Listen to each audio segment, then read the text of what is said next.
Good evening and welcome to SpinCheck on this Thursday. The Prime Minister is tonight back in Australia after a busy first few days in the top job.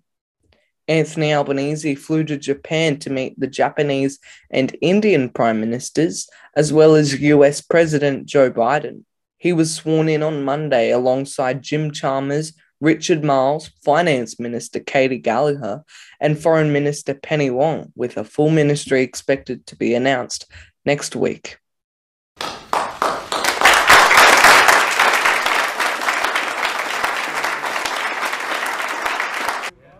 Albanese was sworn in as counting continued in a number of key seats. It's clear the coalition cannot form government, but on Monday it was unclear whether it would be a majority or minority Labor government.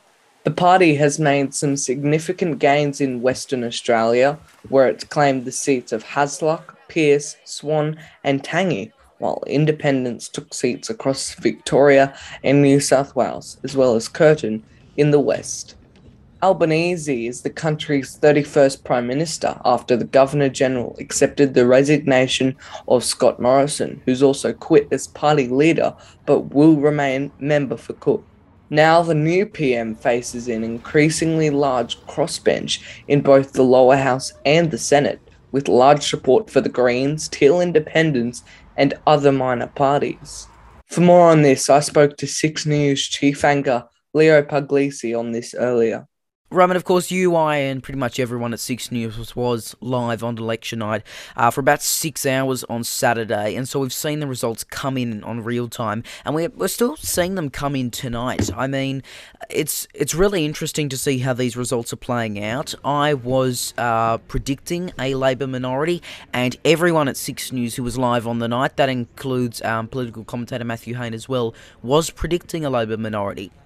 Now, we've seen Labor minority being the main reports for a while. It's looking like they'll get a slim majority. But we emphasise slim there because, you know, one by-election, one resignation, which as we know Australian politics can be a bit crazy like that, that could see Labor lose a majority. Either way, majority or minority for the ALP, they'll be very happy with this result, having Anthony Albanese as their new Prime Minister and getting out of opposition after 9 years. I'm just going to go through the national results now. Currently, via the ABC, the two-party preferred is saying Labor is sitting on 51.8% and the coalition 48.2%. That's a 3.3 swing to the ALP. Also, but we also have to emphasise there, Roman, that obviously be happy with that swing. But the primary vote for the major parties, and we will, by the way, technically speaking, Labor, LNP, National's different here, but let's just include them in this for the sake of the argument. Primary vote, both in the 30s there, that's fairly low, and that's what most people were expecting a minority for. That's why most people were expecting a minority. That's why, at the same time, it's set to be a slim majority. But it's going to be so interesting because with a primary vote like that, it'll inevitably fluctuate, but it could go down. And what is going to happen there, it's going to be more minor parties, more independents, and also we'll also have to remember the preferences could play into key. I mean, the UAP, I think some seats they're getting 7.5 to 8% of the vote. That's not obviously anywhere near where you could form a seat rather, but it's not small. And we're seeing that based on the fact that they're set to get a senator in Victoria. So I don't think either party, I mean, Labor, as I said, probably happy with that majority, but their primary vote for both parties here, it's not something they would be happy with. I imagine they'd be looking into just the reasons why that we've seen this swing towards the Teals and the Greens especially. Yeah, I think the Teal Independents and really any crossbench or minor party have played a big role in this election, something that we haven't really seen for quite some time, those primary votes in the 30s. Now that is way too low, and that's mainly built from the crossbenchers, the Greens, the minor parties, the Teal Independents.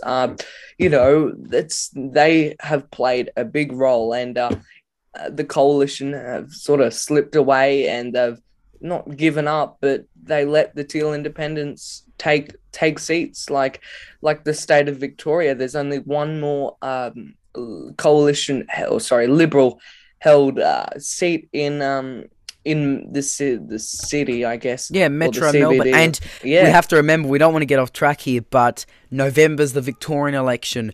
How Mm. will the Liberals kind of, I guess they might have to differentiate themselves from the issues at a federal level, which will be very interesting. And we know already the Victorian Nationals, which, by the way, some are saying they could be wiped out easily. Like, they are not, they don't have this massive presence in Victoria, and of course they don't really have one in South Australia or Tassie either, so that'll be something interesting. But just wow, the Victorian election is going to be so interesting to see whether this swing just away from the Liberals and the major parties in general will repeat, because this will obviously be the first state election since the federal election. Again, that is coming up late November.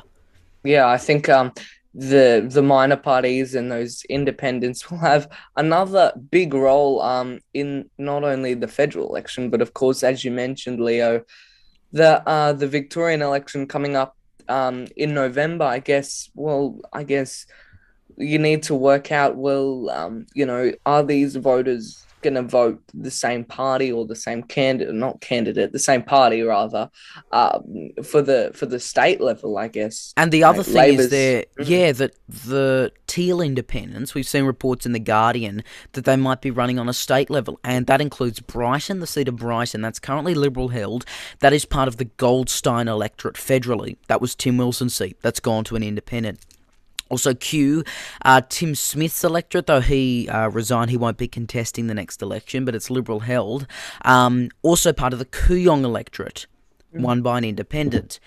They're also, which I find interesting, they might be going for the seat of Hawthorn, part of the Kooyong electorate, but that's held by Labor currently on a state level. That's actually my local electorate in Victoria. Now, it's a very slim margin, and I emphasise very slim. I've spoken to the local member twice before, John Kennedy, but the margin there is just so slim, and we'll have to see how that plays out.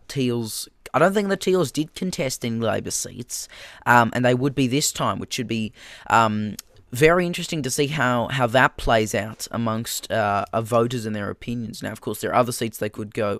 Higgins, for example, on a federal level, the state area. Again, it could be interesting to see, but it's going to be very interesting, and there's a lot more I could rant about the Victorian election, which I won't get into now. We'll probably get into that at a later stage, but we have to just emphasise there the word interesting, how the Teals and the minor parties and the independents in general are going to have an effect on the Victorian election, if any.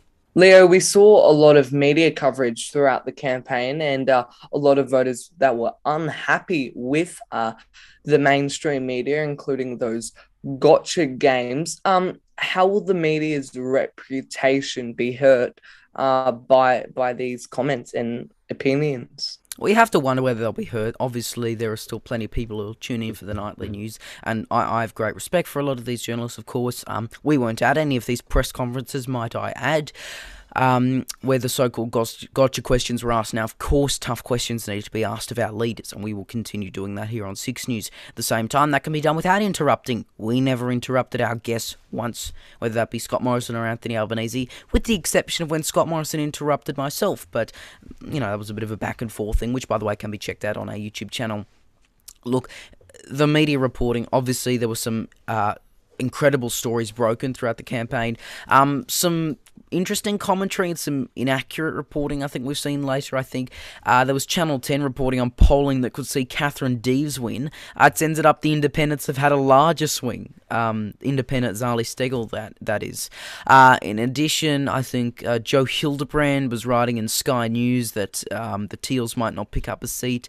Yeah, they've picked up a few more than I reckon, but it'll be interesting. There are plenty of people who have distrust in the mainstream media, and we of course encourage them to trust us. We ask them to consider us critically, of course, but it's interesting because there's obviously going to be a lot of people who rightly or wrongly will dislike or further dislike the media going forward. But you have to wonder whether the people most heavily criticising the reporting and the press conference questions were ones who were already not a fan of it. But the Labor Party will form some form of government after this election.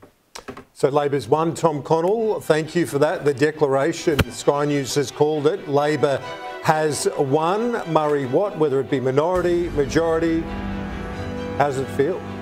Well, maybe I'm too cautious, but I'm not quite there yet. But I think clearly the government can't win, so I suppose that means Labor win. That feels pretty good. Look behind you. I'm all for that. We do have breaking news for you right now, watching the seats to fall so far and the voting, friends. We believe it is time to make a call, Pete. Well, if things continue tracking the way they are right now, Nine is projecting a Labor Party victory. Ooh. It remains to be seen whether that is in majority or minority, but Labor is now on track to form government. I can tell you that the 7 News projection right now is that the Labor Party will form government after this election. Thank you, Mark Riley. Labor wins. Let's go to our Labor colleagues on the desk. Jason, Katie, Chris. Chris, you've got a smile on your face, which is a lot different to 4 years ago. Yes. I think we're ready to pretty much make the call now. Now, we don't know how Labor's going to form government here. We don't know whether it's going to be a majority or minority. But 6 News projects the federal coalition has lost the election. We are making that call now. At 9:26 p.m. Australian Eastern Standard Time, the coalition has lost the federal election. We are making that call now. It's a bold one, but it seems there is absolutely no way they can form a government here. We're set for a minority or majority Labor government. And that is SpinCheck for this evening. Thanks so much for tuning in.